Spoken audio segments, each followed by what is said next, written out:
I think there's a long history in this country. It's very difficult to separate race and class. And the history of, obviously racial segregation and the civil rights movement, you have a long history of people being denied rights and access that feed into what we now call environmental injustice. Environmental justice is basically a phrase we use to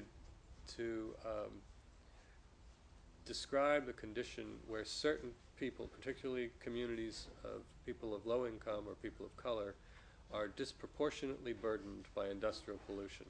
I've been around pollution all my life, and you can see if you just walk outside in West Oakland, you see factories, nothing but factories, next to houses, next to parks, next to another factory, next to houses. And they don't understand that they're hurting the community and where people live at. And then it's not like you can compare it to different communities, because most factories are put in low-income communities. Like if you go to Piedmont, there are no factories. Businesses can't move into those communities. The community won't allow it. The residents wouldn't allow it. But it's suburban life. And this is not suburban life down here in West Oakland. Why are these bad things in communities that are minority and low income? It's because I would think there's probably 2 or 3 different reasons. One is that probably the price of the land tends to be cheaper.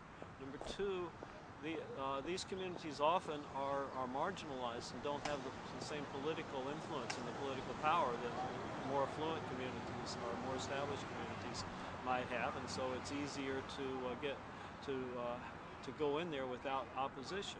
The people came before the pollution. These are people's homes. These are people's areas where their family has been for generations and generations. Why should they have to move? As late as, I would say, the late 80s, there were housing laws that said African American people cannot live in X, Y, and Z place. That was in the 80s. That is only a couple of decades from where we are now. That still has a great impact on where people, one, can choose to live, and what property is valued, so that people's, whatever their economic class is, they have the option of being able to afford rent or mortgage there. Well, obviously, the gases and the fumes and the whatever kind of toxics are coming out of there shouldn't be coming out of there. Toxics, by definition, are harmful to human health, and so we want them to stop. I think that they should abide by the EPA standards and still make a way not to disturb neighborhoods, and try to make a way to contribute to the community to help our health in a way, or try to find different chemicals that they can use that's not harmful to our bodies. At the very least, they shouldn't harm that community, and fairly what they should do is spread the wealth around to that community that is having to live with their emissions, or with whatever kind of, in the case of the port, the trucks that go through there. As far as getting involved, you can always pick a subject and go to a meeting about it. There's always a community meeting somewhere. There's a flyer in your mailbox that says, this is a big issue for our neighborhood. Come out to the meeting and find out more. Come out and make your voice known. There are always opportunities. You can do something about it. It is possible to make changes, that we can get the Air District to come in here to show that there's health issues related to the port or to CAS or whatever, and that it's the responsibility of these big institutions to clean up their pollution. Find the people who are working on projects, and they may be tiny groups. They may be working off someone's kitchen table.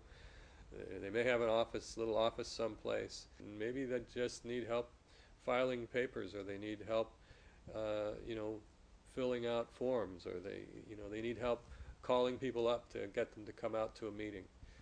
In the process of helping, you'll start learning a lot about what they do, what they know. You begin to educate yourself in that process. You don't have to go buy a college degree somewhere or spend out years of your life. Just start to get engaged, start to participate somewhere doing something. Pretty soon you start becoming an expert. Before you know it, you're talking about things you never thought you'd know about before.